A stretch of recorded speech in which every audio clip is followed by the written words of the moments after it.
Group পর্ব, round of 32 আর round of 16 সব বাধা পেরিয়ে আর্জেন্টিনা এখন কোয়ার্টার ফাইনালে, আর এখান থেকেই অলিখিতভাবেই শুরু হয়ে গেছে তাদের রোড টু দ্য ফাইনাল।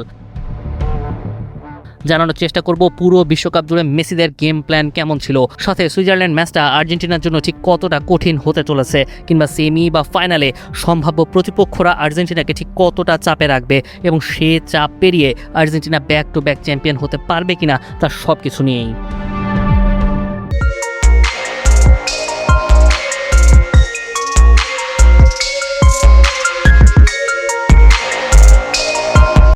এই বিশ্বকাপে আর্জেন্টিনা মাস্টারমাইন্ড লিওনেল স্কালোনির মূল সিস্টেমটা আসলে কী ছিল?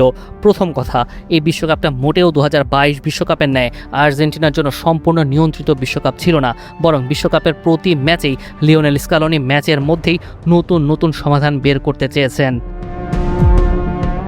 কাগজে কলমে দলটা 4-3-3 বা 4-4-2 ফরমেশনে অনেক বেশি ফ্লেক্সিবল হলেও বল পায়ে থাকলে বারবার রোটেশন করে 4-3-1-2 বা 4-3-2-1 সিস্টেমে খেলেছে, যেখানে মেসি পেয়েছেন সম্পূর্ণ ফ্রি রোল। ডিপল, এনজো, ম্যাকঅ্যালিস্টাররা মিডফিল্ড কন্ট্রোল করেছেন আর ফুলব্যাকরা ঢুকে বারবার মাঠের প্রস্থ বাড়িয়েছেন। মূলত পুরো দলটাই মেসিকে কেন্দ্র করে নয়, বরং মেসির জন্য স্পেস তৈরি করে খেলেছে। তিনি কোথায় দাঁড়িয়েছেন বা কোথায় নামবেন সেটার উপরেই আক্রমণের দিক বদলে গিয়েছে বারবার। ভিশন QD মিনি LED টিভিতে আছে MEMC এবং DBX টিভি সহ লেটেস্ট সব টেকনোলজি। Vision television. পুরো টুর্নামেন্ট জুড়েই আর্জেন্টিনার আক্রমণের ধরনগুলো অনেকটা ন্যারো কম্বিনেশন ফুটবলের মতো, যেখানে তারা দীর্ঘ সময় স্পেনের মতো বল দখল করে রাখে না, বরং ছোট ছোট 1-2 পাসিং, দ্রুত ভার্টিক্যাল পাস, হাফ স্পেস ব্যবহার এবং সবচেয়ে গুরুত্বপূর্ণ মেসির ড্রপিং মুভমেন্টকে কাজে লাগিয়ে বেশিরভাগ আক্রমণ করেছে মাঝখান দিয়েই। সবচেয়ে চমকপ্রদ ব্যাপারটা হচ্ছে এই দলটার ফাইনাল থার্ডে যথেষ্ট ফ্রিডম রয়েছে। এখানে নির্দিষ্ট কোনো প্যাটার্ন নেই, কখনো মেসি ফলস নাইন, কখনো মেসি প্লেমেকার, আবার কখনো মেসি সেকেন্ড স্ট্রাইকার। মূলত এই ফ্রিডমের কারণেই মেসিকে নির্দিষ্ট মার্কিং কখনোই করতে পারেনি প্রতিপক্ষ, আর LM10ও গড়েছেন একের পর এক রেকর্ড।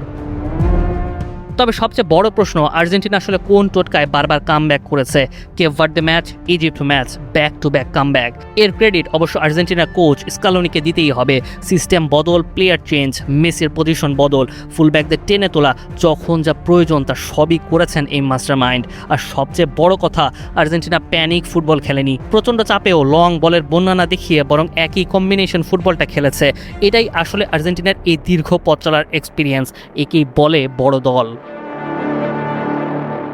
তবে ফাইনালে রোডটা ধরতে হলে আর্জেন্টিনার কিছু দুর্বলতাও আসলে কাটিয়ে উঠতে হবে। এই দলের সবচেয়ে বড় সমস্যাটা প্রতিপক্ষের উইঙ্গাররা, যারা দ্রুত উইং ব্যবহার করে আক্রমণে আর্জেন্টিনাকে বারবার সমস্যায় ফেলেছে।